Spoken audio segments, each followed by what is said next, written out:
If you're not a big Bowling for Soup fan, then this question is not going to mean anything to you, so you could just keep going. If you are a big fan, then you might find this interesting.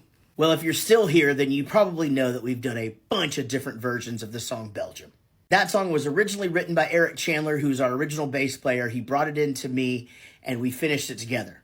In fact, the title is called Belgium because I thought New Zealand was in Europe. That's a whole different TikTok. We went in to do our third record, which is called Rock On Honorable Ones. Now, at that time, something was happening in the kind of music we were listening to. There was this band called Less Than Jake, and there was this band called Real Big Fish, and this band called Goldfinger. And what do all those bands have in common?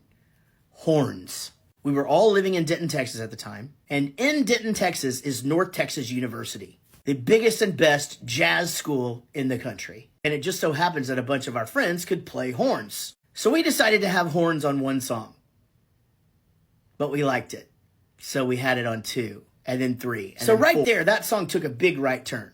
We played a few songs locally with horn players, but for the most part, those songs just went right back to the way they were before we recorded them with horns. So it came time to do our next album, which was Tell Me When to Woe, which is the album that would get us a record deal. We did a regular version of Belgium on that album. Then we got signed to Jive Records. Well, our first album on Jive Records was called Let's Do It for Johnny, and the whole Tell Me When to Woe album was re-recorded for that album. So that's 3 versions. Our next album was Drunk Enough to Dance. We thought, why wouldn't we do an acoustic version of Belgium? We already do that acoustic anyway. I loved this band called Disa Boy, and they had this song where you could hear them walk in the room and play a song acoustic and then walk out. And I was like, I gotta steal that idea.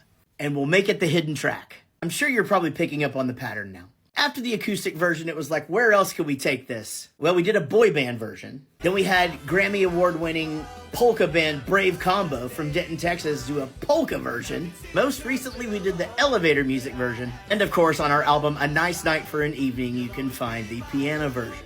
Anyway, that's how the song Belgium ended up being on 5 or 10 of our albums. It's a fan favorite. It's a band favorite. Thanks for asking. Thanks for listening.